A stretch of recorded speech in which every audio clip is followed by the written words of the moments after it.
Hello நண்பர்களே, இந்த வீடியோவில் literary terms and devices part 2 தான் பார்க்க போகிறோம். ஆல்ரெடி நம்ம சேனலில் பார்ட் 1 போட்டிருக்கோம். ஸோ அதை பார்க்காதவங்க பார்த்துட்டு வாங்க. ஃபஸ்ட்டு டேர்ம் வந்து ஆன்டி கிளைமேக்ஸ். ஒரு மூவிக்கு கிளைமேக்ஸ் தான் ரொம்ப ரொம்ப முக்கியம். சில மூவியில் கிளைமேக்ஸ்க்கும் ஸ்டோரிக்கும் சம்மந்தமே இருக்காது. ஸ்டோரி ஒரு வேல போயிட்டு இருக்கும், சடனாக ஒரு டிரான்சிஷன் போட்டு கிளைமேக்ஸ் வந்து சொதப்பி வச்சுருப்பாங்க. ஸோ அப்படிப்பட்ட கிளைமேக்ஸை தான் ஆன்டி கிளைமேக்ஸ் அப்படின்னு சொல்கிறாங்க. செகண்ட் டேர்ம் வந்து ஆன்டி ஹீரோ. ஸோ ஆன்டி ஹீரோன்னு சொன்ன உடனே சில பேர் ஆன்டகனிஸ்ட் ஆஃப் த ஸ்டோரி அப்படின்னு நினைப்பாங்க, அதாவது வில்லன் அப்படின்னு நினைப்பாங்க. பட் இவங்களுமே ப்ரொட்டகனிஸ்ட் ஆஃப் த ஸ்டோரி தான், அதாவது ஹீரோஸ் தான். பட் இவங்க கிட்ட ஹீரோஸ்க்கான குவாலிட்டிஸ் ரொம்ப ரொம்ப கம்மியாக இருக்கும். அதனால தான் இவங்களை வந்து ஆன்டி ஹீரோ அப்படின்னு சொல்கிறோம். இதுக்கு எக்ஸாம்பிள் ஹென்ரி ஃபீல்டிங்கோட டாம் ஜோன்ஸ்க்கு ஒர்க்கை சொல்லலாம். அடுத்த டேர்ம் பவுல்டரைஸ். ஸோ பவுல்டரைஸ் அப்படின்னா சில ரைட்டர்ஸ் தங்களோட கண்டென்ட்டை இல்லைனா ஐடியாஸை தங்களோட ஒர்க் மூலமாக ஷேர் பண்ணியிருப்பாங்க. அதை படிக்கிற சில ரீடர்ஸ் வந்து என்னடா ரைட்டர் இப்படி எழுதி வச்சிருக்காங்களே, இதெல்லாம் ரீட் பண்ணால் சொசைட்டி கெட்டு போயிருமா அப்படின்னு சொல்லிட்டு க்ரைமாக கன்சிடர் பண்ணுவாங்க. ஸோ அப்படி கன்சிடர் பண்ணும்போது அந்த ரைட்டர் திரும்ப அந்த ஐடியாஸை இல்லைனா திரும்ப அந்த கண்டென்ட்டை அந்த டெக்ஸ்ட்லேருந்து எடுத்துருவாங்க. ஸோ அந்த ரிமூவிங் ப்ராசஸ்க்கு பேர் தான் பவுல்டரைஸ் அப்படின்னு சொல்கிறாங்க. அடுத்த டேர்ம் டியூஎக்ஸ் எக்ஸ் மிஷினா. இதை லாட்டின்ல இருந்தால் டெரைவ் பண்ணியிருப்பாங்க. இதுக்கு மீனிங் என்ன அப்படின்னா காட் ஃப்ரம் த மிஷின் அர்த்தம். ஸோ ஒரு ஸ்டோரியில் வந்து தீர்க்க முடியாத ஒரு ப்ராப்ளம் போய்கிட்டே இருக்கும். அந்த டைம் பார்த்து சடனாக ஒரு பர்சனோ இல்லை ஒரு திங்கோ அப்பியர் ஆகி இந்த ப்ராப்ளத்தை சால்வ் பண்ணிடும். அது எப்படி சால்வ் ஆகுதுன்னு யாருக்கும் தெரியாது, பட் அது வந்து சால்வ் ஆகிரும். ஸோ அந்த சால்வ் பண்ணுற பர்சனையோ இல்லைனா திங்கையோ தான் நம்ம வந்து டியூஎக்ஸ் எக்ஸ் மிஷினா அப்படின்னு சொல்கிறோம். ஸோ இதுதான் டியூஎக்ஸ் மிஷினா. Sixth term எபிஃபானி. எபிஃபானி அப்படின்னா ஆஹா மொமெண்ட் அப்படின்னு சொல்லலாம். ஸோ எல்லாரோட லைஃப்லையுமே ஒரு லைஃப் சேஞ்சிங் மொமெண்ட் இருக்கும். அந்த மொமெண்ட்டை தான் எபிஃபானி அப்படின்னு சொல்கிறாங்க. இதுக்கு எக்ஸாம்பிளாக ஜேம்ஸ் ஜாய்ஸோட portrait of the artist as a young man ஒர்க்கை சொல்லலாம். இந்த ஸ்டோரியில் ப்ரொட்டகனிஸ்ட் வந்து ஒரு பர்டிகுலர் பாயிண்ட் ஆஃப் டைமில் தன்னைத்தானே ரியலைஸ் பண்ணி தன் லைஃப்பை சேஞ்ச் பண்ணுற மாதிரி இருக்கும். ஸோ இதுதான் எபிஃபானி. Seventh term எப்பிலாக். இந்த வேர்டை கிரீக்ல இருந்தால் டெரைவ் பண்ணியிருப்பாங்க. இதுக்கு மீனிங் என்னன்னா கன்க்ளூஷன் அப்படின்னு அர்த்தம். ஸோ ஒரு எண்ட் ஆஃப் த பிளேலையோ இல்லைனா ஸ்டோரியிலையோ நரேட்டரோ இல்லை வேற ஏதாவது கேரக்டர்ஸோ ஒரு ஷார்ட் ஸ்பீச்சை வந்து டெலிவர் பண்ணியிருப்பாங்க. அந்த ஸ்பீச்சுக்கு நேம் தான் எப்பிலாக் அப்படின்னு சொல்றாங்க.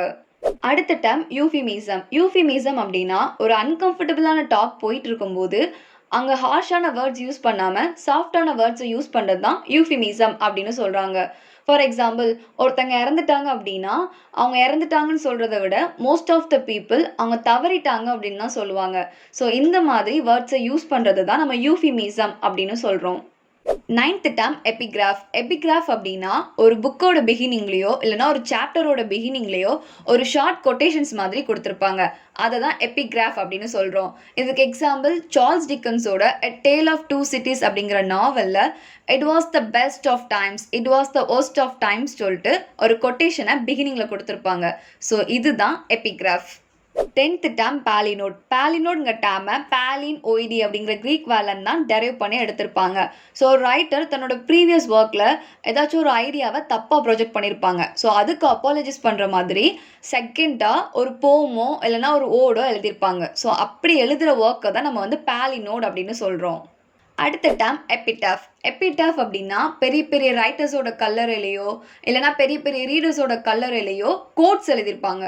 ஸோ அந்த கோட்ஸை தான் நம்ம எபிடாஃப் அப்படின்னு சொல்கிறோம். ஃபார் எக்ஸாம்பிள், ஜான் கீட்ஸோட டாம்பில் here lies one whose name was writ in water அப்படின்னு எழுதியிருப்பாங்க. ஸோ இதுதான் எபிடாஃப்.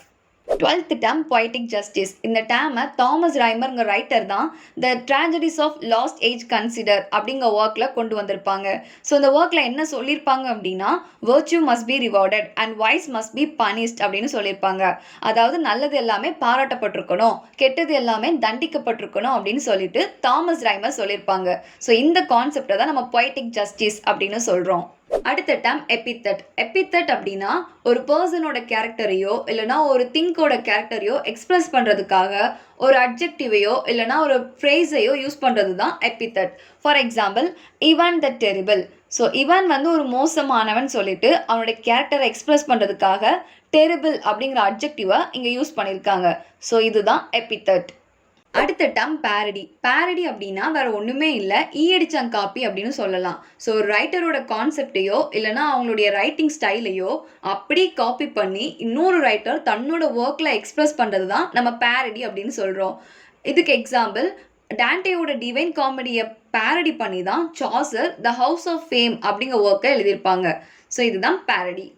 And then last term soliloquy. Soliloquy அப்படின்னா ஒரு கேரக்டர் தான் என்ன திங்க் பண்ணுறேன், தான் என்ன பிலீவ் பண்ணுறேங்கிறத தனக்குத்தானே டயலாக்ஸ் மூலமாக பேசி அதை மற்றவங்க கிட்டேயும் கன்வே பண்ணுறது தான் நம்ம வந்து சாலிலாகி அப்படின்னு சொல்கிறோம். ஆக்சுவலாக சாலிலாகியும் மோனோலாகும் கிட்டத்தட்ட ஒரே மாதிரி தான் இருக்கும். பட் அது ரெண்டுமே கம்ப்ளீட்லி டிஃப்ரெண்ட்.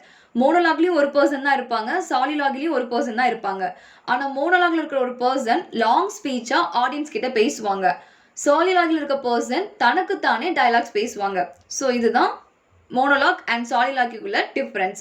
இப்போ சாலிலாகிக்குள்ள எக்ஸாம்பிள் பார்த்தோம் அப்படின்னா வில்லியம் ஷேக்ஸ்பியரோட ஃபேமஸான பிளே ஹேம்லெட். அந்த பிளேயில் ஹேம்லெட்டுங்கிற character to be or not to be அப்படிங்கிற சாலிலாகி மூலமாக தன்னோட உண்மையான நேச்சரை ரிவீல் பண்ணியிருப்பாங்க. ஸோ இதுதான் நம்ம வந்து சாலிலாகி அப்படின்னு சொல்கிறோம். இதோட பார்ட் 2 கம்ப்ளீட் ஆகுது. இனிமேல் பார்ட் 3ல பார்ப்போம். தேங்க்யூ ஃபார் வாட்சிங்.